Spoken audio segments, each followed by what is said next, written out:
서비스는 이제 그 채식을 선택하고 싶은 순간에 이제 그 선택지를 주는 것들을 이제 목적으로 하고 있고요.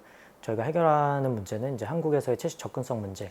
그거를 이제 앱에서는 이제 채식 식당 정보랑 채식과 관련된 정보를 이제 제공함으로써 해결을 하고 있고, 그다음에 몰로는 상품을 직접 구입하실 수 있게끔 그 전에 식물성 여부나 뭐 이런 채식의 가치 같은 것들이 잘 담겨져 있는 상품들을 모아서 이제 큐레이션해서 서비스하는 활동을 하고 있습니다.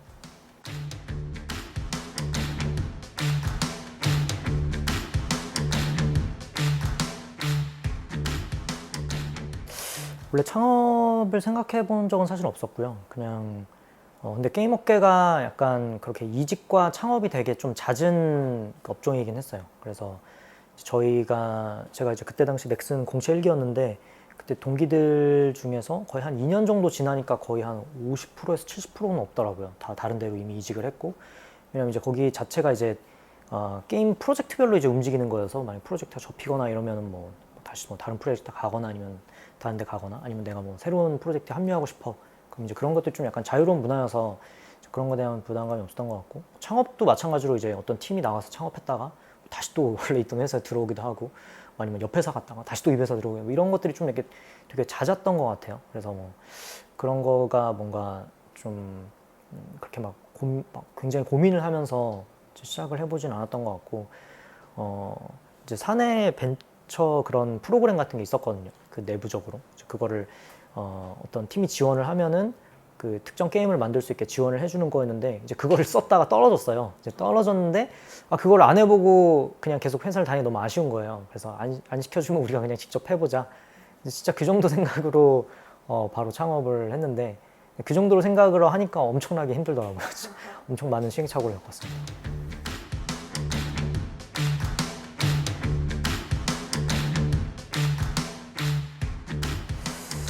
월요병은 그쵸. 그 창업을 하면 월요병이 없어지는 대신에 이제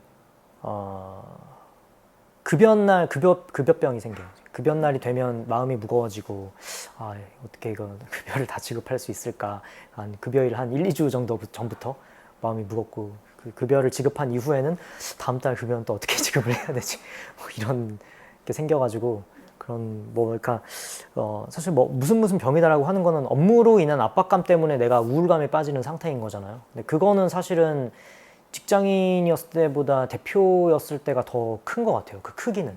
다만 실제로 그 크기는 크지만 이거는 이제 뭐 내가 선택을 한 거니까 그냥 받아들이는 게 조금 더 수월하다. 내 선택이니까 약간 그 차이가 있는 것 같고요. 직장에 있었을 때 장점이라고 하면은 저는 사실 그래도 어떤 시스템 하에서 그쪽 업계에서 많이 있던 경험자들로부터 이제 경험자들을 보고 배울 수 있다. 그게 사실 제일 큰 장점이라고 생각을 하고요.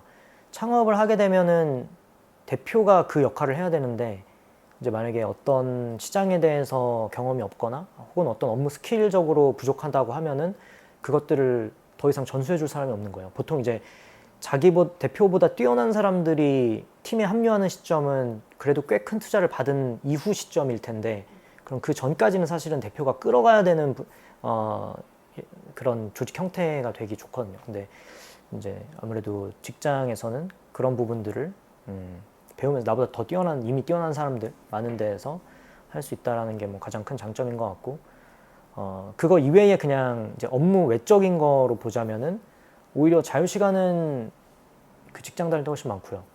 직장 다닐 때 자유시간이 더? 네, 훨씬 많고요.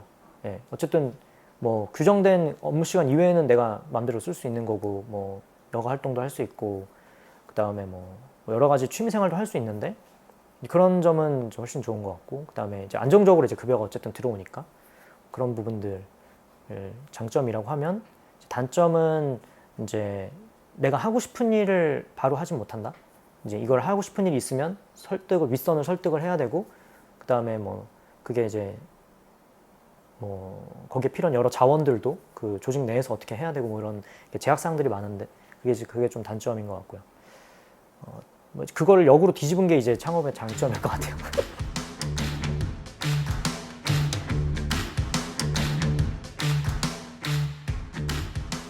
뭐 내가 하고 싶은 게 확실하고, 그 다음에 뭐 그거를 하면서 충분히 이 일을 하면서 이제 뭔가 그런 의지도 있고 뭐 아이템 좋고 그렇게 판단이 된다면은 바로 시작하는 것도 뭐 나쁘진 않다고 생각을 해요. 근데 다만 두 가지 선택지가 있다면 저는 경험을 일단 먼저 좀 할 것 같아요.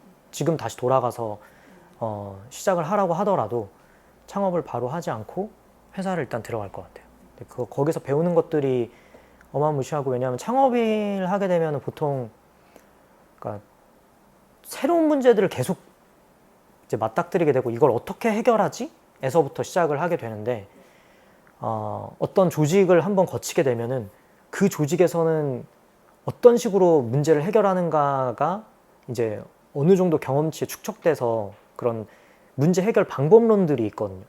그런 것들을 이제 좀 습득을 할 수 있게 돼서 저도 새로운 상황을 부닥치게 되면 옛날에 거기 다녔을 때 어떻게 했지 그때는 뭐 그 조직에서 뛰어난 사람들은 어떻게 했더라 뭐 이런 것들을 복기해 보기도 하고 그게 알게 모르게 체화되는 부분들도 있어서 저는 뭐 다시 창업을 이제 그 시절로 돌아간다고 하면 오히려 조금 더 시스템이 갖춰진 곳에 들어가서 경험을 쌓을 것 같다 그런 생각은 하고 있습니다.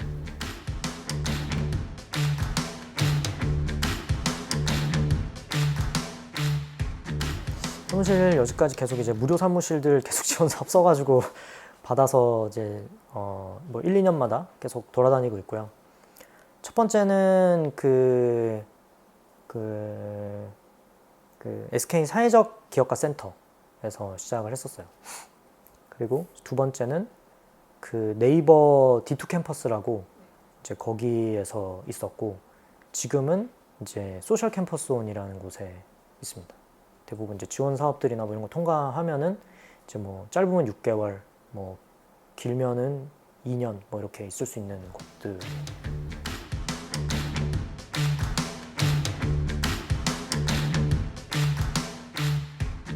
이제 저희가 처음부터 끝까지 메인으로 가져가고 있는 거는 이제 플랫폼 비즈니스이긴 했는데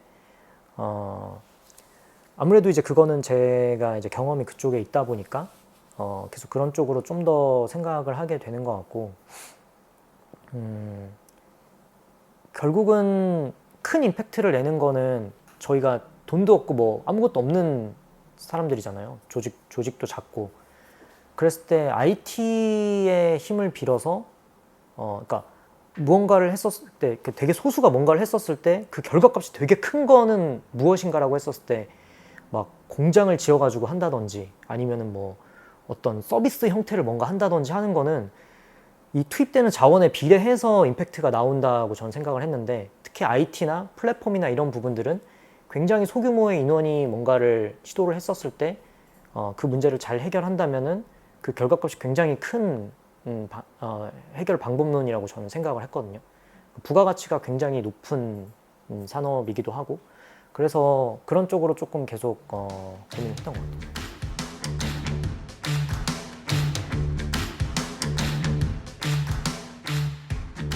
시작부터 법인으로 했습니다. 네네. 저는 네. 뭐 어차피 법인으로 언젠가는 하게 될 거라서 그렇게 했었고, 저는 법인 설립 전에 사실 정부 지원 사업을 먼저 땄어요. 근데 정부 지원 사업들이 대부분 조건이 이제 법인 설립이 조건이 있어가지고 2017년도 한 3월쯤에 제가 첫 사업을 땄고, 그 다음에 그해 11월에 법인 설립을 했거든요. 네, 그랬습니다.